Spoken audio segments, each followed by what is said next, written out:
விஜய் அரசாங்கம் என்றைக்கும் கழுவக்கூடிய ஒரு சூழ்நிலை இருக்கிறது என்றுதான் யார் வேண்டுமானாலும் அரசியல் புரிதல் உள்ளவர்கள் எல்லோருக்கும் தெரியும். அது ஒன்றும் ஒரு பெரிய எஃகு கோட்டையில் இருக்கக்கூடிய ஒரு கோபுரம் அல்ல, ஒரு சீட்டு கட்டு போலதான் விஜய் அரசு இன்று இருக்குது. ஒரு காத்து அடித்தால் கூட சரிகின்ற நிலையில் தான் இருக்குதே தவிர அவர்கள் பலமாக ஆட்சியோ அதிகாரமோ அவர்களுக்கு இல்லை. நம்பர் 1 குற்றவாளி தமிழ்நாட்டுடைய முதலமைச்சர் திரு விஜய் அவர்கள். பிஜேபி வடிவமைத்து கொடுத்த ஸ்கிரீன் பிளேயை தான் இன்றைக்கு விஜய் செய்து கொண்டிருக்கிறார். இது விஜய் சர்க்கார் அல்ல, இது குதிரை பேர சர்க்கார் என்பதை தான் திராவிட முன்னேற்ற கழகம் குற்றம் சுமத்துகிறது. எத்தனையோ நெருக்கடியை சந்தித்த இயக்கம் திராவிட முன்னேற்ற கழகம், மிசாவை எதிர்கொண்ட இயக்கம் திராவிட முன்னேற்ற கழகம். எங்களுக்கு வரலாறு இருக்கு. வரலாறு இல்லாம 2 வருஷத்துக்கு முன்னாடி தியேட்டர்ல முன்னாடி டிக்கெட் வித்தவங்கலாம் இன்னைக்கு மந்திரி ஆயிட்டு வந்து எங்களை பத்தி பேசுறது தகுதியே கிடையாது. இன்னைக்கு ஆதவ அர்ஜுனாவுக்கும் புசி ஆனந்துக்கும் உள்ள சண்டை நடக்குது. ஆதவ அர்ஜுனோடைய நோக்கம் என்னன்னா அதிமுக இருக்கக்கூடியவங்களை யாரையும் கொண்டாந்து சேர்க்க கூடாதுன்றது. அரண்மனை நாயே அடக்குடா உன் வாயை. உங்கள் சத்யாவில் குளு குளு ஏசி ஆஃபர். டயா பூஸ்டர் சுகரை கண்ட்ரோல் பண்ணும், உங்க ஆரோக்கியத்தை மீட்டு தரும். சர்க்கரையை கட்டுப்படுத்துறதுக்கான எளிமையான வழிமுறை, இயற்கையான வழிமுறை. அனைத்து மருந்து கடைகளிலும் கிடைக்கும். குதிரை பேர குற்ற செயலில் ஈடுபட்டு வருகிற விஜய் அரசு 50 நாட்களாக ஆட்சி பொறுப்பு ஏற்ற பிறகு அவல ஆட்சியை மேற்கொண்டு வருகிற விஜய் அரசு திராவிட முன்னேற்ற கழகத்தின் மீது குற்றம் சுமத்துவதற்கும் பழி போடுவதற்கும் குதிரை பேர அரசியலை திராவிட முன்னேற்ற கழகம் முன்னெடுத்திருக்கிறது என்கின்ற ஒரு போலியான குற்றச்சாட்டை, ஜம்புக்காலத்தில் வடிகட்டிய பொய்யை நேற்றைக்கு மாண்புமிகு அமைச்சர் திரு நிர்மல்குமார் அவர்கள் தனது பேட்டியின் வாயிலாக தெரிவித்திருக்கிறார். மாண்புமிகு விஜய் அவர்களுடைய அரசு என்பது 150 160 தொகுதிகளில் வென்ற ஒரு இமாலய சாதனை படைத்த ஆட்சி அல்ல, மைனாரிட்டி ஆட்சி. 108 இடங்களில் வெற்றி பெற்ற விஜய் அரசு தனது ஒரு தொகுதியை ராஜினாமா செய்த பிறகு 107ஆக குறைந்து, பிறகு நீதிமன்றத்தினுடைய தடை உத்தரவால் ஒரு சட்டமன்ற உறுப்பினர் வாக்களிப்பதற்கான தடை விதித்ததின் மூலமாக 106ஆக குறைந்து, அதன் பின்பு சபாநாயகருடைய ஒரு வாக்கை சேர்த்தால் 105, வெறும் 105 இடங்களை வைத்து கொண்ட மாண்புமிகு விஜய் அரசு மிக பலமான ஒரு அரசு போன்றும், இந்த அரசை சீர்குலைப்பதற்கு, இந்த ஆட்சியை கவிழ்ப்பதற்கு திராவிட முன்னேற்ற கழகம் சதி செய்வதாக ஒரு நகைச்சுவையை அரங்கேற்றி வருகிறார்கள். ஒரு பலமாக இருக்கக்கூடிய அரசாங்கத்தை கவிழ்ப்பதற்காக நடவடிக்கை மேற்கொள்ளுகிறார்கள் என்று சொன்னால் அது பார்க்கப்பட வேண்டிய ஒன்று. சாதாரண ஒரு பாமர மக்களுக்கு கூட தமிழ்நாட்டில் இன்றைக்கு தெரியும் விஜய் அரசாங்கம் என்றைக்கும் கழுவக்கூடிய ஒரு சூழ்நிலை இருக்கிறது என்றுதான் யார் வேண்டுமானாலும் அரசியல் புரிதல் உள்ளவர்கள் எல்லோருக்கும் தெரியும். அது ஒன்றும் ஒரு பெரிய எஃகு கோட்டையில் இருக்கக்கூடிய ஒரு கோபுரம் அல்ல, ஒரு சீட்டு கட்டு போலதான் விஜய் அரசு இன்று இருக்குது. ஒரு காத்து அடித்தால் கூட சரிகின்ற நிலையில் தான் இருக்குதே தவிர அவர்கள் பலமாக ஆட்சியோ அதிகாரமோ அவர்களுக்கு இல்லை.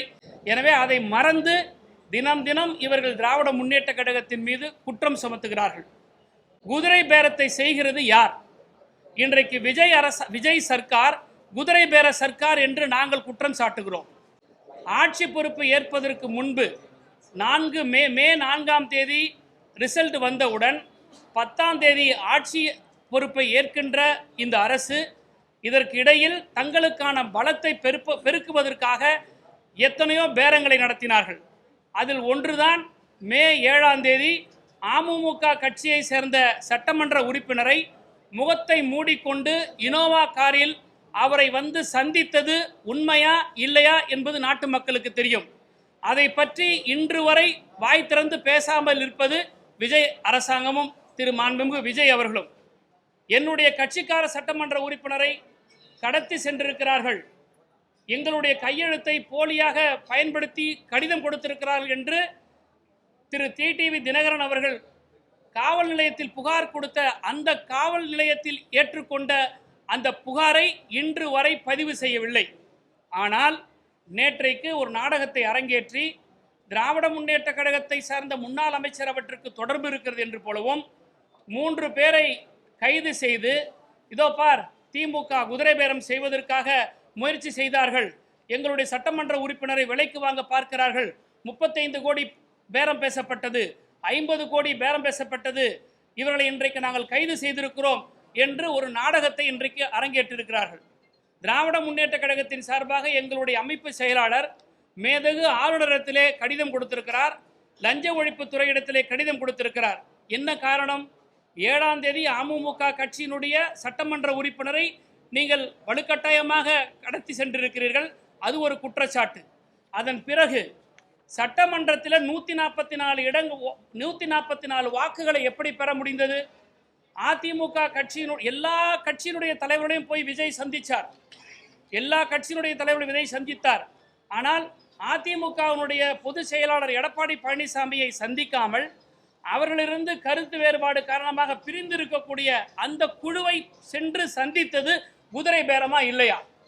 ஒரு கட்சி தலைவர், அதிமுகவினுடைய கட்சி தலைவர் கொடுத்த அந்த கொறடா உத்தரவை மீறி சட்டமன்றத்தில் 25 சட்டமன்ற உறுப்பினர்கள், அதிமுகவை சேர்ந்த சட்டமன்ற உறுப்பினர்கள் விஜய் அரசாங்கத்திற்கு வாக்களித்ததனுடைய பேரம் என்ன? எதற்காக அவர்கள் வாக்களித்தார்கள்? அவருடைய கட்சி தலைவர் இந்த தீர்மானத்துக்கு எதிராக வாக்களிக்க வேண்டும் என்று உத்தரவு பிறப்பித்த பிறகும் கூட அவையில் 25 பேர் வாக்களித்ததற்கு கைமாறியது என்ன என்பதை விஜய் விளக்க வேண்டும். யார் குதிரை பேர அரசியலை செய்து கொண்டிருக்கிறார் என்பதை நாட்டு மக்கள் நன்றாக கவனித்துக் கொண்டிருக்கிறார்கள். 10 அமைச்சர்களை நான் தருகிறேன், 20 பேருக்கு வாரியங்களை தருகிறேன் என்று பொய் வாக்குறுதியை கொடுத்து திரு விஜய் அவர்கள் அதிமுகவிலிருந்து ஒதுங்கி நின்ற அந்த குழுவிடம் பேசி பிறகு சட்ட சிக்கல் ஏற்பட்டுவிடும் என்ற ஒரே காரணத்திற்காக பின்னங்கால் பிடர அவர்கள் தங்களுடைய அரசியல் நகர்வுகளை அரசியல் நகர்வை பின்னோக்கி எடுத்து சென்றிருக்கிறார்கள். இதனுடைய விளைதான் இன்றைக்கு ஒரு சட்டமன்ற உறுப்பினராக இன்றைக்கு ராஜினாமா செய்து கொண்டு வருகிறார்கள். விஜயபாஸ்கர், கரூரில் இருக்கக்கூடிய விஜயபாஸ்கர் 30 ஜூன் ராஜினாமா செய்கிறார். 29ஆம் தேதி ஒரு சட்டமன்ற உறுப்பினர் ராஜினாமா செய்கிறார். இதற்கு முன்பு 3 சட்டமன்ற உறுப்பினர்கள் ராஜினாமா செய்கிறார். இது என்ன குதிரை பேரம்? இதற்கு விலை போனது என்ன? எவ்வளவு பணம் கைமாறியது? இதையெல்லாம் தாவேகா கட்சியில் இருக்கிறவர்கள் மறந்துவிட்டு இன்றைக்கு திராவிட முன்னேற்ற கழகத்தை பார்த்து குற்றம் சுமற்றுகிறார்கள். 29ஆம் தேதி தாவேகாவுடைய ஊத்தங்கரை சட்டமன்ற உறுப்பினர் காவல் நிலையத்தில் புகார் கொடுத்ததாக சொல்லுகிறார்கள். காவல்துறையினுடைய செய்தி குறிப்பில் இந்த தொலைபேசி தொடர்புகள் எந்த தேதியில் ஏற்பட்டது என்பதை இதுநாள் வரை சொல்லவில்லை. ஆனால் 29ஆம் தேதி புகார் கொடுத்ததாக சொல்லப்படுகிறது. இந்த புகார் பெறுவதற்கு முன்பே திராவிட முன்னேற்ற கழகத்தை சேர்ந்த என்று சொல்லப்படுகிற அவருடைய நபர்களுடைய வீட்டுகளுக்கு சென்று ரைடு செய்ததாக சொல்லுகிறார்கள். புகார் வாங்குவதற்கு முன்பே எப்படி இவங்க ரைடு போறாங்க? எங்கிருந்து இவங்களுக்கு கிடைச்சது? 29ஆம் தேதி நீங்க புகார் வாங்கி உடனே ட்ரிபிள்கன் காவல் நிலையம் வந்து கைது செய்து என்று சொன்னால் நம்பர் 1 குற்றவாளி தமிழ்நாட்டுடைய முதலமைச்சர் திரு விஜய் அவர்கள். ஏன் இதை இன்னும் அவர்கள் மௌனமாக இருக்கிறார்கள்? இதையெல்லாம் மூடி மறைப்பதற்காக திராவிட முன்னேற்ற கழகத்தின் மீது சேற்றை வாரி வீசுவதற்காக, பூசுவதற்காக இது போன்ற நரேட்டிவ் அரசியலை தான் செய்து கொண்டிருக்கிறார்கள். தாவேகா ஆட்சிக்கு வந்தது பொன்னான 50 நாட்கள். இன்றைக்கு கூட திரு செங்கோட்டையன் அவர்கள் விஜயபாஸ்கர் இணைப்பு விழாவில் பேசியிருக்கிறார். இன்றோடு 54 நாட்களாகிறது ஆட்சி வந்து. 54 நாட்களில் என்ன நிர்வாகத்தை இவர்கள் கொடுத்திருக்கிறார்கள்? இவர்களுடைய அமைச்சர் ஒரு பவுடரை பயன்படுத்திய குற்றச்சாட்டு அவர் மேல் இருக்கிறது. இதுநாள் வரை விஜய் வாய் திறக்கவில்லை. ஸ்ரீவைகுண்டமுடைய சட்டமன்ற உறுப்பினர் மீது நேரடியாக விஜயினுடைய ரசிகையாக இருக்கக்கூடிய அந்த அம்மையார் குற்றம் சுமத்தி இருக்கிறார். அதை குறித்து இதுவரை விஜய் வாய் திறக்கவில்லை. ஏன் இன்றைக்கு போதை ஊசிகள் அதிகமாக பயன்படுத்தப்பட்டு இளம் பெண்களும் இளைஞர்களும் மரணமடைந்து வருகிறார்கள்? அதை பற்றி இந்த அரசு கண்டுகொள்ளவில்லை. ஆவின் பால் தட்டுப்பாடு ஏற்பட்டிருக்கிறது, அதை பற்றி இந்த அரசு கண்டுகொள்ளவில்லை. அரிசியினுடைய விலை இன்றைக்கு ஏறி இருக்கிறது, அதை பற்றி இந்த அரசு கண்டுகொள்ளவில்லை. கஞ்சாக்களை வண்டி வண்டியாக கடத்துகிறார்கள். தாவேக்கானுடைய நிர்வாகிகள் இந்த குற்ற செயல் ஈடுபட்டதாக ஆதாரப்பூர்வமாக ஊடகங்களில் வந்திருக்கிறது. இது குறித்து தாவேக்கா தரப்பிலிருந்து எந்த பதிலும் இல்லை. இப்படி இவர்கள் நிர்வாகத்திறனற்ற ஆட்சி ஏற்பட்டிருக்கக்கூடிய இந்த அவலங்களை எல்லாம் மூடி மறைப்பதற்காக திராவிட முன்னேற்ற கழகத்தின் மீது இத்தகைய பழிகளை, குற்றங்களை சுமத்துவது என்பது இவர்களெல்லாம் மக்களை குழப்பி இவர்களுடைய இன்எஃபிஷியன்சி, இவர்களுடைய இன்காம்பினன்சி, ஆட்சி நிர்வாகமற்ற ஒரு முதலமைச்சராக இருக்கிறார். இன்னும் சொல்லப்போனால் முதலமைச்சருக்கு இதெல்லாம் நடக்கிறதா என்பதை தெரியாத அளவிற்கு அவர் பதவி போதையில் இன்னும் தெரியவில்லையா என்கின்ற சந்தேகம் இருக்கிறது. இப்படிப்பட்ட சூழலில் தான் நாகரிக அரசியலை கடைபிடிக்கிற காரணத்தினால்தான் நாங்கள் எல்லாவற்றையும் பொறுமையாக அமைதியாக இருந்து பார்த்து வருகிறோம். ஆனால் கண்டென்ட்டுக்காகவும் ரீல்ஸுக்காகவும் சோசியல் மீடியாவில் தினமும் இவர்கள் வைரலாக வேண்டும் என்பதற்காக வாய்க்கு வந்தவரை மாண்புமிகு அமைச்சர்கள் எல்லாம் பேசிக் கொண்டிருக்கிறார்கள். இவ்வளவு நாள் இவர்கள் சினிமா தியேட்டரில் பிளாக் டிக்கெட் வித்திருக்கலாம். சினிமா தியேட்டரில் பிளாக் டிக்கெட் வித்தவங்க இவங்க இருந்திருக்கலாம். இன்றைக்கு மாண்புமிகு அமைச்சர்களாக வந்திருக்கிறார்கள். அதே பிளாக் டிக்கெட்டில் வித்த போது என்ன நடவடிக்கை மேற்கொண்டார்களோ அதே போன்று மாண்புமிகு அமைச்சர்களாக இருக்கும்போது அவற்றை மேற்கொள்ளக்கூடாது. ஒரு அமைச்சர் பொறுப்பு என்பது ஆதாரத்தோடு பேச வேண்டும். நேற்று நிர்மல்குமார் அவர்கள் வாய்க்கிழிய பேசுகிறாரே, எங்களுடைய தலைவர் அரசியலிருந்து ஒதுங்க வேண்டும் என்று. ஒவ்வொரு கட்சியாக ஒதுங்கி வந்தவர் தான் நிர்மல்குமார். ஒரே கட்சியில் இருக்கக்கூடிய தகுதி படைத்தவர் என்பனும் அரசியல் புனிதர் அல்ல. பாஜகவிலிருந்து, அதிமுகவிலிருந்து, அமமுகவிலிருந்து, கடைசியாக இன்றைக்கு தஞ்சம் புகுந்து தாவேகாவில் வந்திருக்கிற திரு நிர்மல்குமார் அவர்கள் எல்லாம் எங்களுடைய தலைவரை பார்த்து ஒதுங்குங்கள் என்று சொல்வதற்கு துளியும் அருகதை இல்லை, தகுதியும் இல்லை. ஆட்சி உங்களுக்கு கொடுக்கப்பட்டிருக்கிறது. ஆட்சி நிர்வாகத்தை செய்து மக்களிடத்திலே திட்டங்களை கொடுத்து உங்களுடைய பேரை நிலைநாட்டுவதை விட்டுவிட்டு திராவிட முன்னேற்ற கழகத்தின் மீது நீங்கள் குற்றம் சுமத்துவீர்களே ஆனால், இது போன்ற தவறான செய்திகளை பரப்புவீர்களே ஆனால், எங்களுடைய முத்தமிழறிஞர் தலைவர் கலைஞர் அவருடைய திரைக்கதை வசனம் தான் எனக்கு ஞாபகத்திருக்கிறது. அரண்மனை நாயே அடக்குடா உன் வாயே என்கின்ற வசனம் தான் எங்களுக்கு நினைவுக்கு வருகிறது என்பதை நான் நிர்மல்குமார் அவர்களுக்கு சுட்டிக்காட்ட கடமைப்பட்டிருக்கிறேன். இப்போது நான் பட்டியலிட்டிருக்கக்கூடிய தொகுத்திருக்கக்கூடிய விஜய் அவர்கள் ஆட்சி பொறுப்பை ஏற்ற நாளிலிருந்து ஒவ்வொரு சட்டமன்ற உறுப்பினராக ராஜினாமா செய்வதற்கான காரணத்தை விளக்க வேண்டும். மேதகு ஆளுநர் 2-3 நாட்களுக்கு முன்பு ஸ்பீக்கரை கூப்பிட்டு கேட்டிருக்கிறார். ஆனால் இவர் என்ன சொல்லுகிறார்கள்? நிர்மல்குமார் அவர்கள் என்ன சொல்லுகிறார்? சான்சலரா சீஃப் மினிஸ்டர் இருக்கக்கூடிய பில்லை பற்றி பேசுறேன்றார். சான்சலரா சீஃப் மினிஸ்டர் தான் இருக்கணுன்ற பில்லை பற்றி விவாதிக்கிறதா இருந்தா மினிஸ்டர் போலாம் ரைட்டு, சீஃப் செக்ரட்டரி போலாம் ரைட்டு, ஏன் ஸ்பீக்கர் போறாரு? அது என்ன இருக்கு? திராவிட முன்னேற்ற கழகத்திலிருந்து புகார் வருகிறது, எதிர்கட்சிகளிலிருந்து புகார் வருகிறது, மக்களிடத்திலிருந்து புகார் வருகிறது. தினந்தோறும் ஒவ்வொரு சட்டமன்ற உறுப்பினர்கள் ராஜினாமா செய்வதனுடைய நோக்கம் என்ன? இன்றைக்கு பொது உடைமை இயக்கத்தை சேர்ந்த அண்ணன் சண்முகம் அவர்கள் கொஞ்ச நேரத்துக்கு முன்னாடி ஒரு பேட்டி கொடுத்தார். அதாவது இந்த ராஜினாமா செய்வதனுடைய பின்னணி திராவிட முன்னேற்ற கழகத்தினுடைய தலைவர் அவர்கள் மீண்டும் தேர்தல் வரும் என்று சொன்னதுக்கான சூட்சமம் இதுதான் என்று அவருக்கு திணிக்கப்பட்ட கருத்தை அவர் சொல்லுகிறார். தாவேகாவால் திணிக்கப்பட்ட கருத்தை அண்ணன் பே சண்முகம் அவர் சொல்லுகிறார். ஒரு கட்சியிலிருந்து இன்னொரு கட்சிக்கு போறது என்பது இயற்கை. ஒரு சட்டமன்ற உறுப்பினர் ராஜினாமா செய்வது இயற்கை என்பதையெல்லாம் ஒரு ஈஸியாக்குறாங்க, ரொம்ப நார்மலைஸ் பண்றாங்க. ஏதாவது ஒரு எக்ஸ்ட்ராடனரி சர்க்கம்ஸ்டன்ஸ்ல தான் ராஜினாமா செய்வாங்க. ஆனால் தொடர்ந்து ஒரு மாதம் பூரா ஒவ்வொரு நாளா டேட் வைஸா பார்க்க போனா ஒவ்வொரு சட்டமன்ற உறுப்பினர் ராஜினாமா செய்கிறார் என்று சொன்னால் இது சாதாரணமான நிகழ்வாக கடந்து போக முடியாது. இது தமிழ்நாட்டினுடைய ஜனநாயகத்தின் மீது விதிக்கப்படுகிற மிகப்பெரிய ஒரு தாக்குதல். விஜய் அரசாங்கத்திற்கு என்ன ஒரு டவுட் என்ன, இன்னைக்கு காங்கிரசிலிருந்து வந்து ஆதரவு கொடுத்திருக்கக்கூடியவர்கள், விடுதலை சிறுத்தைகள் இருந்து ஆதரவு கொடுக்கக்கூடியவர்கள், IUML மற்றும் கம்யூனிஸ்ட் கட்சி எல்லாம் இந்த ஆதரவு எல்லாம் எத்தனை நாளைக்கு இருக்கும் என்ற சந்தேகம் விஜய்க்கு இருக்கிறது. எனவே தனக்கு தேவையான பலத்தை உருவாக்கி கொள்ள வேண்டும் என்பதற்காக அதிமுகவில் இருக்கக்கூடிய ஒருவராக இவர்கள் ராஜினாமா செய்ய வைத்து தன்னுடைய தனிப்பட்ட பலத்தை மேற்கொள்வதற்காகத்தான் இத்தகைய நடவடிக்கையை மேற்கொள்கிறார். நான் இன்னும் சொல்ல போனால் பிஜேபி வடிவமைத்து கொடுத்த ஸ்கிரீன் பிளேயை தான் இன்றைக்கு விஜய் செய்து கொண்டிருக்கிறார். பிஜேபியினுடைய ஒரு ட்ராப் இது. நீங்கள் காங்கிரஸுக்கு மினிஸ்ட்ரியில் பெர்த்து கொடுத்து காங்கிரஸை கூப்பிடுங்க, செக்குலர் பார்ட்டின்ற முகம் உங்களுக்கு கிடைக்கும். அதன் பிறகு ஒன்றன் ஒன்றாக நீங்கள் கூட்டிட்டு வாங்க.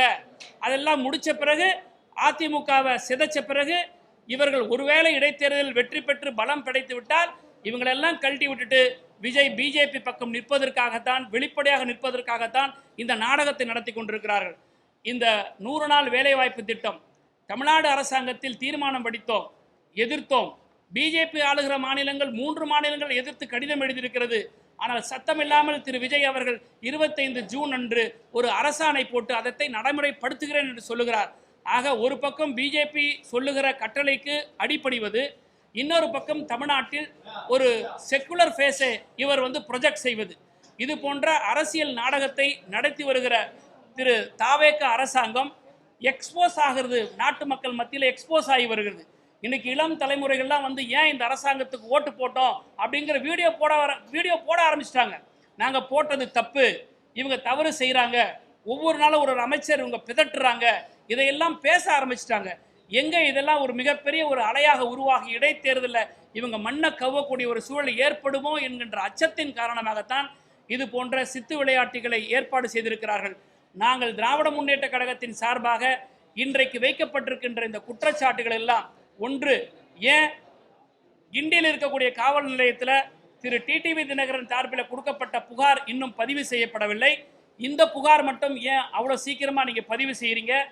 காவல்துறையை வைத்துக்கொண்டு பொலிட்டிக்கல் ஸ்டேட்மெண்ட் கொடுக்குறாங்க இந்த கவர்மெண்ட். எந்த கவர்மெண்ட்டும் செய்யாத ஒரு துணிச்சல், எந்த கவர்மெண்ட்டும் மீறாத ஒரு மரபு, எந்த கவர்மெண்ட்டும் மீறாத ஒரு வரைமுறை இந்த அரசாங்கம் செய்கிறது. நாங்கள் இதன் மூலமாக நாங்கள் காவல்துறை தலைவருக்கு சொல்லிக் கொள்வது என்னவென்றால், you behave as a police department, not as a political branch of the TVK. ஒரு போலீஸ் டிபார்ட்மெண்ட்டுடைய ஸ்டேட்மெண்ட் என்ன வரணும், என்ன நடந்து ஏது நடந்துன்னு சொல்லணும். அதை விட்டுட்டு திரு ஏவா வேலு அவர்கள் வீட்டில் அதிகமான கருப்பு பணம் இருப்பதாக போலீஸ் ஸ்டேட்மெண்ட் சொல்லுது. இது போலீஸ் ஸ்டேட்மெண்ட்டா இல்லை பொலிட்டிக்கல் ஸ்டேட்மெண்ட்டா? யார் உங்களுக்கு அதிகாரத்தை கொடுத்தாங்க? இது போன்ற ஒரு தவறான ஸ்டேட்மெண்ட்டை போலீஸ் தரப்பிலிருந்து வருமே என்றால் திராவிட முன்னேற்ற கழகம் உங்கள் மீது நீதிமன்றத்தில் வழக்கு தொடுப்பதற்கு தயாராக இருப்போம் என்பதை நான் காவல்துறைக்கு இதன் மூலமாக எச்சரித்துக் கொள்கிறோம். ஏன்னா நேற்றைக்கு நீங்கள் கைது பண்ணீங்க 3 பேரை. அந்த 3 பேர் கைது பண்ணனுடைய ப்ரெஸ் ஸ்டேட்மெண்ட்டில் என்ன சொல்கிறீங்க? இட் இஸ் டிஸ்க்ளோஸ்ட் தட் அந்த 2 பேர் திருநாவுக்கரசும் அந்த மற்றொருவரும் திரு செந்தில் பாலாஜியினுடைய தம்பியையும் செந்தில் பாலாஜியும் சந்தித்து பேசியதாக நீங்கள் சொல்றீங்க. Where did you get this information? Who did you disclose with you? Where is the information for that? Where is the evidence for that? இதெல்லாம் இல்லாமல் பொலிட்டிக்கல் ஸ்டேட்மெண்ட்டை போலீஸ் கொடுக்க வேண்டிய அவசியம் என்ன? வரம்பு மீறி போறக்கூடிய போலீஸ்க்கு சட்டப்படி நடவடிக்கை எடுப்போம். இன்னொரு விஷயம், எங்களுடைய திராவிட முன்னேற்ற கழகத்தின் சார்பாக ஏற்கனவே கொடுக்கப்பட்ட புகார், ஒரு Z+ கேட்டகரியில் இருக்கக்கூடிய ஒரு முதலமைச்சருக்கு தனிப்பட்ட முறையில் ஒரு பாதுகாவல் கொடுக்கப்பட்டு வருகிறது. எப்படி? ராஜரத்னம் ஸ்டேடியத்தில் சிங்கப்பெண் தொடக்க விழாவில் டிஜிபியை இடிச்சு தள்ளிட்டு போறார் திரு விஜய் அவருடைய பிரைவேட் செக்யூரிட்டி ஆஃபீஸர். Z+ கேட்டகரியில் இருக்கக்கூடிய ஒரு நபருக்கு எப்படி பிரைவேட் செக்யூரிட்டி இந்த கவர்மெண்டுடைய போலீஸ் சர்க்கிள்குள்ள வர முடியும்? இந்த பாதுகாப்பு குளறுபடிகளை இந்த விஜய் அரசாங்கம் மீறுகிறது. யார் அந்த அதிகாரத்தை கொடுத்தாங்க? அவருடைய பொலிட்டிக்கல் அட்வைசர்ஸ் கேபினட் மீட்டிங்கில் உட்கார வேண்டிய அவசியம் என்ன? கேபினட் மீட்டிங்கில் உட்காருவதற்கு அவர்களுக்கு என்ன தகுதி இருக்கிறது? ஓத் ஆஃப் சீக்ரசி எடுத்துக்கொண்ட முதலமைச்சர் அவர்கள், ரகசிய காப்பு பிரமாணத்தை எடுத்துக்கொண்ட முதலமைச்சர் அவர்கள் துறைக்கு அரசுக்கு சம்பந்தமில்லாதவர்கள் எப்படி தன் பக்கத்தில் அனுமதிக்கலாம்? இதையெல்லாம் திராவிட முன்னேற்ற கழகம் கேட்டிருக்கிறது. இந்த கேள்விகளுக்கெல்லாம் தாவேக அரசிடமிருந்து எந்த பதிலும் இல்லை. அந்த பதில் சொல்லக்கூடிய தைரியமோ அதற்கான மெட்டீரியலோ அவருடைய இல்லை. எனவே தான் ஒவ்வொரு நாளும் ஒரு நரேட்டிவை செட் பண்ணி இதை திராவிட முன்னேற்ற கழகத்தின் மீது மடை மாற்றுகிற அரசியல் செய்கிறார்கள். இவர்கள் டைவர்ஸ்டிக் பாலிடிக்ஸ் தான் செய்கிறார்களே தவிர நாட்டு மக்களுக்கு ஒரு நல்ல அரசியலை இவர்கள் முன்னெடுத்தவில்லை. எனவே இது விஜய் சர்க்கார் அல்ல, இது குதிரை பேர சர்க்கார் என்பதை தான் திராவிட முன்னேற்ற கழகம் குற்றம் சுமத்துகிறது.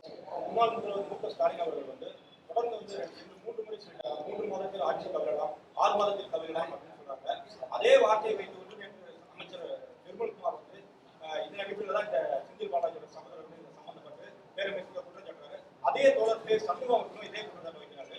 அப்போ முதல்வர் சொல்றதுக்கு இதுக்கு கனெக்ட் ஆகுது. ஒண்ணுமே இல்லை சார், வெரி சிம்பிள் சார். இந்த கவர்மெண்ட் ஃபார்ம் பண்ண ஒரு நாள்லேயே அன்னைக்கே நாட்டு மக்கள் மத்தியில் பேசப்பட்ட பேச்சு, பாமர மக்கள் மத்தியில் வரக்கூடிய பேச்சு, இந்த அரசாங்கம் எத்தனை நாளைக்கு இருக்குன்றது தான். யாரை கேட்டாலும் நீங்கள் சொல்லலாம்.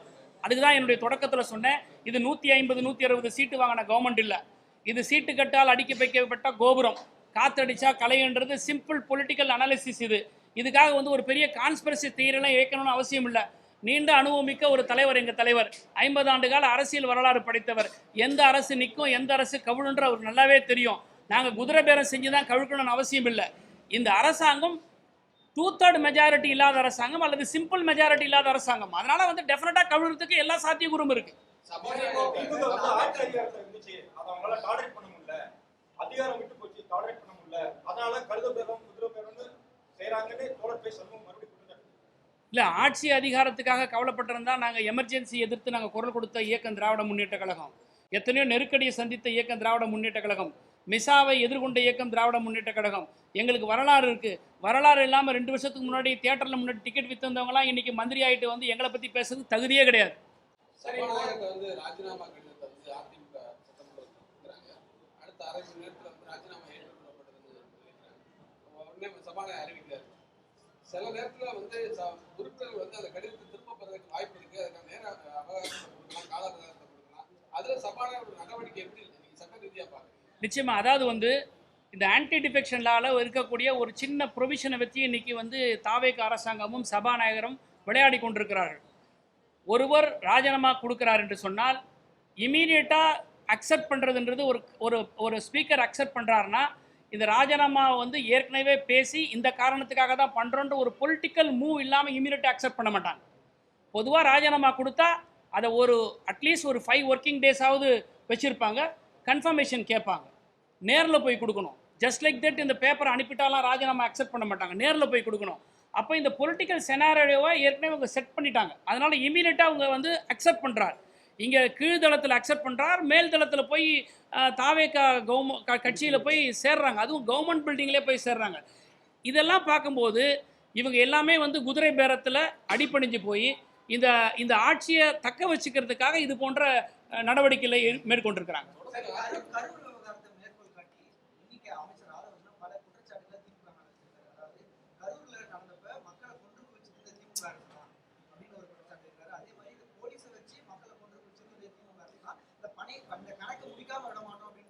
இல்லை, கரூர் சம்பவத்தை குறித்து சிபிஐயில் வழக்கு இருக்குது, அவங்க எதிர்கொண்டிருக்கிறாங்க. இது திராவிட முன்னேற்ற கழகத்திற்கு எதுக்கு சம்பந்தம் இல்லைன்னு எல்லாருக்குமே தெரியும். அன்றைக்கு ஆட்சியில் இருந்தது திராவிட முன்னேற்ற கழகம். எங்களுடைய தலைவர் சொன்ன ஸ்டேட்மெண்ட்டை நான் மறுபடியும் ஞாபகப்படுத்துகிறேன். எந்த ஒரு கட்சி தலைவரும் தன்னுடைய தொண்டன் வந்து சாகுவதை விரும்ப மாட்டாங்க. இத்தகைய செயலை வந்து விஜய் செய்திருக்க வாய்ப்பு இல்லை அவர் மேலே தார்மீகமாக குற்றம் சுமத்த முடியாது. எதற்காக இந்த கருத்தை சொன்னார்? அவரை கைது செய்ய சொல்லி சொன்னோம். திருச்சி ஏர்போர்ட்லேருந்து நேராக சென்னையில் வந்து இறங்கும் போதே கைது செய்ய சொன்னபோது அதுக்கு எங்களுடைய தலைவர் பெருந்தன்மையாக சொன்ன கருத்து இதுதான். திராவிட முன்னேற்ற கழகத்துக்கு எதற்கு என்ன சம்பந்தம் இருக்குது? நீங்கள் தான் ஆட்சி அதிகாரத்தில் நீங்கள் இருக்கீங்களே, கண்டுபிடிங்க. போலீஸ் உங்ககிட்ட இருக்குல்ல, ஏன் போலீஸ் உங்களுக்கு பொலிட்டிக்கல் வேலை பார்க்குறத விட்டு பப்ளிக் சர்வீஸை பார்க்க வைங்க. 41 பேர் கொண்டு குவித்த அந்த குற்றச்சாட்டு விஜய் மேலே இன்னைக்கு இருக்குது. திராவிட முன்னேற்ற கழகத்தை பற்றி சுமறதுக்கு அதில் என்ன இருக்குது?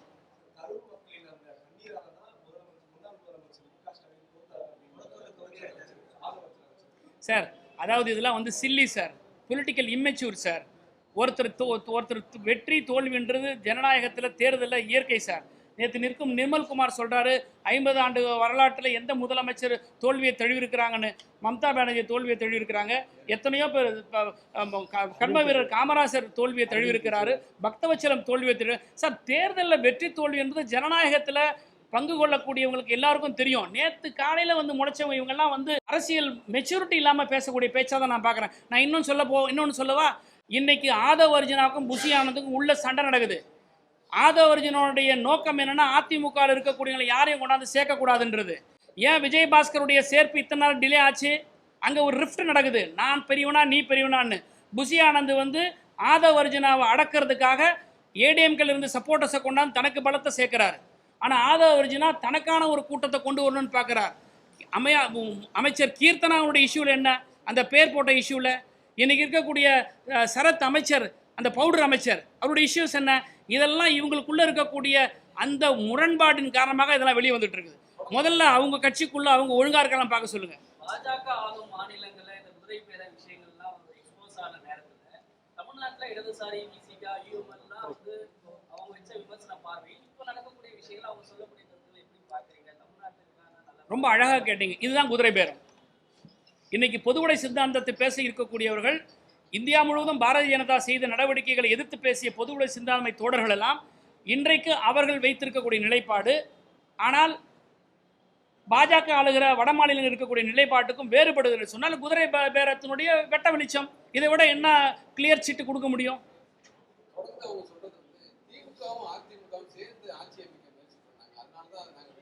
நேற்றுக்கு கூட வந்து நம்மளுடைய முன்னாள் அமைச்சர் திரு உதயகுமார் அவர்கள் இன்றைக்கு சொல்லியிருக்கிறார். இது வந்து வடிகட்டுன பொய். இது எப்படி சார் நடக்கும்? இது யாராவது சொன்னாங்களா? எங்கள் கட்சியிலிருந்து யாராவது பொலிட்டிக்கல் ஸ்டேட்மெண்ட் கொடுத்தோமா? இல்லை திமுக அதிமுக ஒன்றா சேர்ந்தால் கவர்மெண்ட் ஃபார்ம் பண்ண முடியுமா? முதல்ல அந்த நம்பர், அந்த எண்ணிக்கைக்கெல்லாம் சரியாக வருமா? அது அவங்க எல்லாம் வந்து வெளியில் வந்த பிறகு சொல்கிறாங்க சார். வெளியில் வந்த பிறகு மாற்றி பேசுகிறாங்க. இன்னொன்று என்ன சொல்கிறாங்க, தலைவர் சொன்னாதான் யாகவே சொல்லலை. தலைவர் சொன்ன இல்லை, காதர் மொஹிதீன் அவர் என்ன சொன்னார் தெரியுங்களா? எனக்கு வந்து தாவேகா கட்சியோட கூட்டணி வைக்கிறதுக்கான நிர்பந்தத்தை கொடுத்தாங்க, இல்லைன்னா என் கட்சியே போயிருக்கனார்.